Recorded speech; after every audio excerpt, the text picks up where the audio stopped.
Live from New York, it's Saturday night! Welcome to Ms. Mojo, and today we're counting down our picks for the legendary SNL segments that perfectly captured the zeitgeist, skewered political figures with surgical precision, or simply brought us to tears with laughter, all before the opening credits even rolled.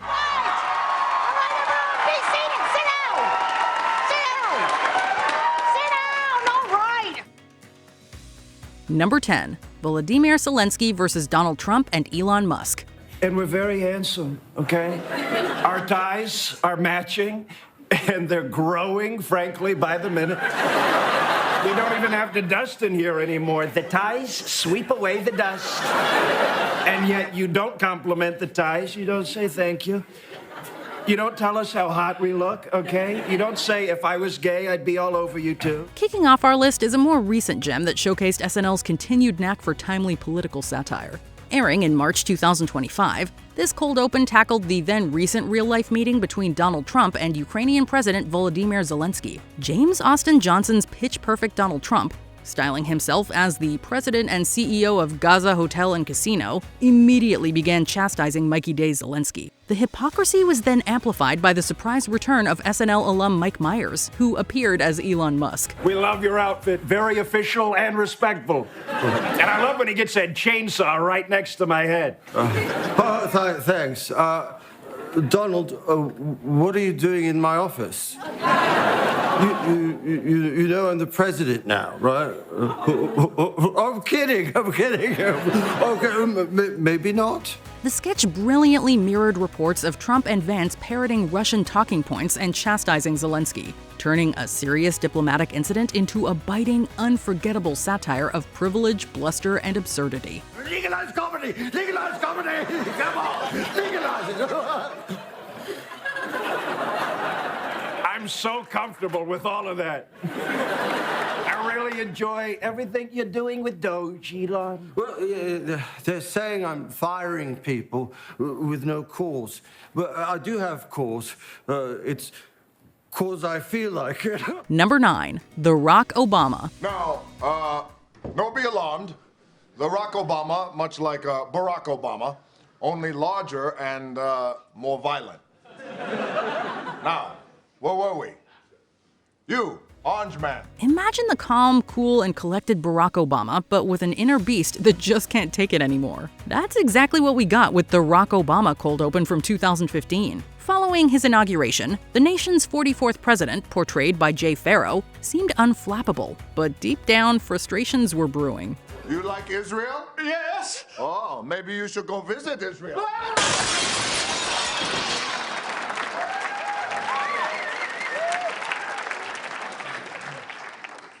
You, Tom Cotton. Enter Dwayne "The Rock" Johnson, playing Obama's incredibly muscular, rage-fueled alter ego, who would emerge whenever a political opponent or even a minor annoyance pushed the president too far. The sheer absurdity of the concept, combined with Johnson's commanding physical presence and surprisingly nuanced comedic timing, made this sketch an instant fan favorite. You shut down government? Very rude. The Rock Obama polite. So I ask, please, may I crush your head? Oh, no. Barack, stop! Oh, just kidding. Me no crush his head. Just tear it off. Number 8, First Debate, Donald Trump and Joe Biden. I'd like to begin with a list of complaints. People are mean to me. Joe here is very mean. Chris Wallace is mean. The economy is mean. It keeps losing jobs, which is mean to me. And the China virus has been very mean to me by being a hoax. And that statement will not come back to haunt me later this week. The 2020 presidential election cycle was, to put it mildly, tumultuous, and the first debate between Donald Trump and Joe Biden was no exception. SNL perfectly captured the chaotic energy and sheer exasperation of that night, with comedy legend Jim Carrey stepping into the role of Joe Biden, facing off against Alec Baldwin's well-established Donald Trump. Here's the deal. No, it's not. Excuse me, please. No, whatever you're going to say, no. The cold open brilliantly recreated the pandemonium, with the moderator, Chris Wallace, played by Beck Bennett, struggling desperately to maintain order amidst the constant interruptions, crosstalk, and personal attacks. Kerry's Biden frequently lost his cool, at one point using a remote control to pause Trump, giving him a moment of peace, which was a deeply relatable fantasy for many viewers. Let's bask in the Trumplessness. Now, Chris, could I speak directly to the American people? Is it gonna be weird? Totally. Totally weird. Number 7. Michael Cohen wiretap. Yellow is Donald Trump. Who dis? It's Michael Cohen. God, I miss you so much. Oh, hey, what's up, amigo? How you holding up in prison? I'm not in prison. Oh, well, give it a couple of weeks. Mr. Trump, we're in big trouble. I think they know about our illusion, K, and obstruction of justice, J. Sorry, I don't speak Spanish. The legal woes of Michael Cohen, Donald Trump's former personal attorney, provided ample ammunition for SNL's comedic brilliance, and this cold open from 2018 delivered in spades. With the news breaking that the FBI had seized recordings from Cohen, the sketch imagined what those wiretapping phone calls might have sounded like. Rudy, can we speak freely? Are you alone? Yeah, I'm pretty much alone. This is a commercial break, right, Toots? No. Okay. Yeah, we're good to talk. All right, let me loop in Mr. Trump. All right, is everyone on? Yes. The brilliance of this cold open lay in its rapid-fire succession of calls to various figures. Kate McKinnon's Rudy Giuliani, Jimmy Fallon as Jared Kushner, and Scarlett Johansson as Ivanka Trump. Each interaction revealing Cohen's increasing paranoia and predicament. The segment even featured a memorable cameo by Stormy Daniels herself, answering a call from Cohen in a moment that perfectly blended real-life drama with SNL's satirical edge. So what up, girl?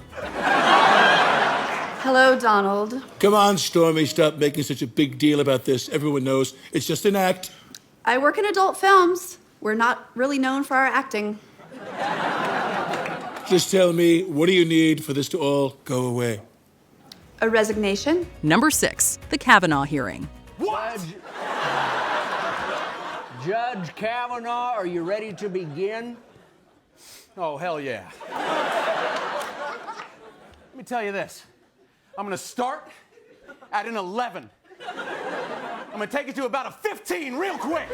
The highly contentious 2018 Supreme Court confirmation hearing for Brett Kavanaugh was a deeply serious and emotionally charged event. But SNL fearlessly tackled it with a cold open that perfectly distilled its most memorable and often baffling moments. Matt Damon delivered an utterly hilarious and committed performance as Kavanaugh, capturing the judge's impassioned, often angry, and tearful testimony before the Senate Judiciary Committee. I like beer, okay? I like beer. Boys like beer. Girls like beer. I like beer. I like beer. Okay, so I asked if you drank in high school, and you said, I like beer 10 times. From his defensive outbursts to his repeated insistence on his love for beer and collegiate social life, Damon's portrayal was a masterclass in physical comedy and vocal mimicry. He brought a manic intensity to the role, mirroring the real-life spectacle and allowing SNL to satirize the perceived privilege and anger on display. Judge Kavanaugh, my staff just Googled all these terms, and they're clearly referring to sex. Well, that's impossible because I didn't have sex for many, many, many years. Many years. All I did was drink a lot and not think about having sex at all. I was the proudest, drunkest virgin you've ever seen. Number 5. Sean Spicer press conference. First of all, I'd just like to announce that I'm calm now. And I will remain calm as long as you sons of...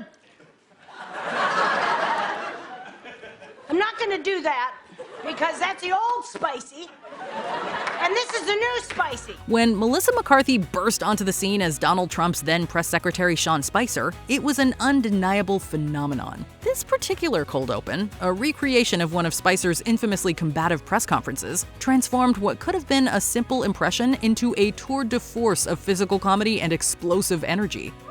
I'd like to begin with the president's schedule. 3 p.m., President Trump is going to meet with the leader from Central Asia, President... Oh, boy. Alma Beck Atamad Yemedve. Okay, to discuss the unrest in Kazakhstan. McCarthy didn't just imitate Spicer, she embodied his aggressive, often defensive persona, exaggerating his bluster, his use of props, and his propensity for shouting down journalists. Her performance was a whirlwind of rage, even brandishing a super soaker to emphasize her points. The brilliance was in the unexpected casting and the Oscar nominee's fearless commitment to the character, turning Spicer into a cartoonish tyrant. All right, any other questions? Yeah, just mentally, though. Are you okay? Kidding me? Are you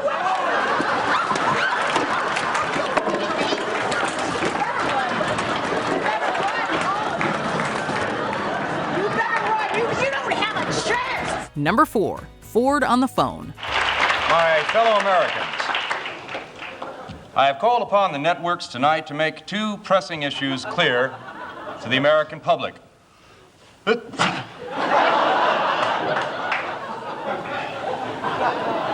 Number 1, the possible default of New York City. Venturing back to the very first season of SNL, we encounter a foundational cold open that helped define the show's early comedic style, Chevy Chase's iconic portrayal of President Gerald Ford. While Ford was, by all accounts, a capable and intelligent leader, Chase predictably pounced on his occasional physical clumsiness. Hello. Hello. Hello, Nesson. I can't hear you. What are you, in the pool? I guess the other phone's ringing. I don't know. All right. Firstly, the default of New York City. This particular cold open brilliantly showcased this characteristic, depicting Ford attempting to navigate a simple phone call, only to inevitably stumble, fall, and knock things over in his Oval Office. The humor wasn't rooted in vicious political attack, but rather in absurdist physical comedy that highlighted Chase's unique talent for pratfalls. Ford popularity is certainly on a sharp rise here. Whereas the... Number 3. First presidential debate, George W. Bush and Al Gore. I don't know what that was all about. But I will tell you this. Don't mess with Texas. The 2000 presidential election was one for the history books, and the debates between George W. Bush and Al Gore provided SNL with rich comedic material. The cold open for their first debate perfectly captured the distinct and often contrasting personalities of the two candidates. The lockbox would also be camouflaged. Now, to all outward appearances, it would be a leather-bound edition of The Count of Monte Cristo by Alexander Dumas. But it wouldn't be. It would be the lockbox. Will Ferrell, in one of his most beloved impressions, brought George W. Bush to life with an endearing mix of folksy charm, malapropisms, and a knack for simplifying complex issues into easily digestible, if not entirely accurate soundbites. Across from him, Daryl Hammond's Al Gore was equally masterful, portraying the vice president as overly intellectual, slightly condescending, and prone to exaggerated size and fact-checking. In fact, we are almost out of time, so I will instead ask each candidate to sum up in a single word the best argument for his candidacy. Governor Bush? Strategery.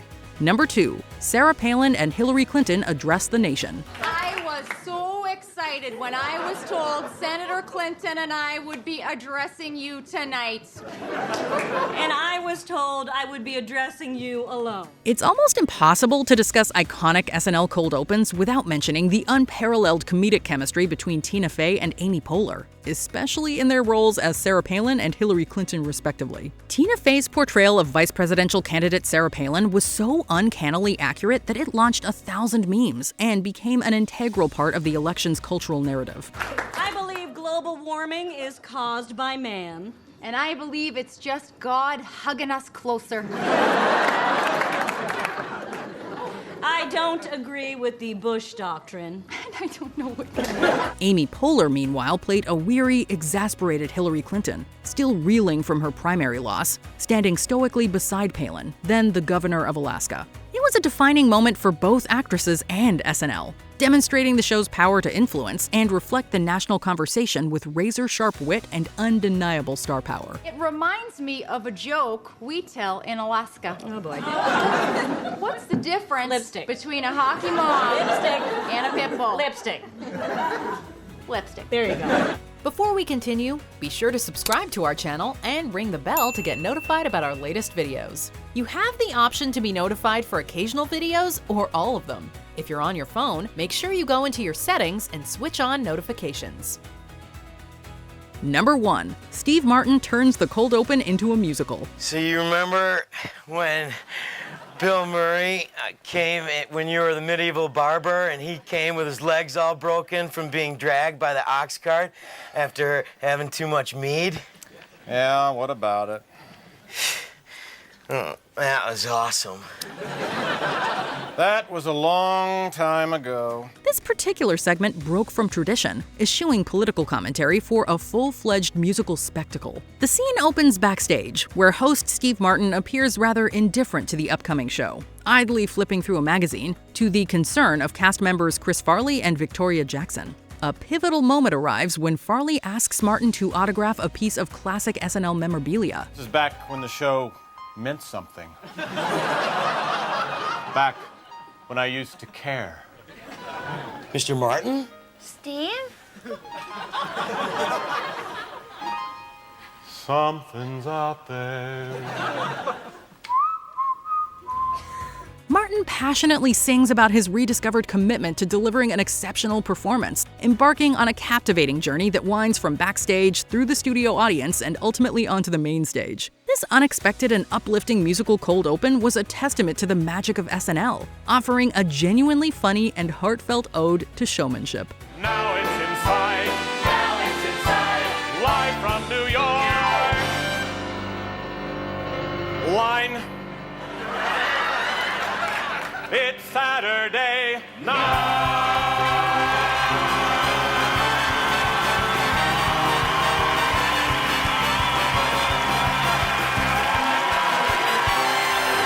Do you agree with our picks? Which Saturday Night Live cold open made you laugh the hardest? Be sure to let us know in the comments below.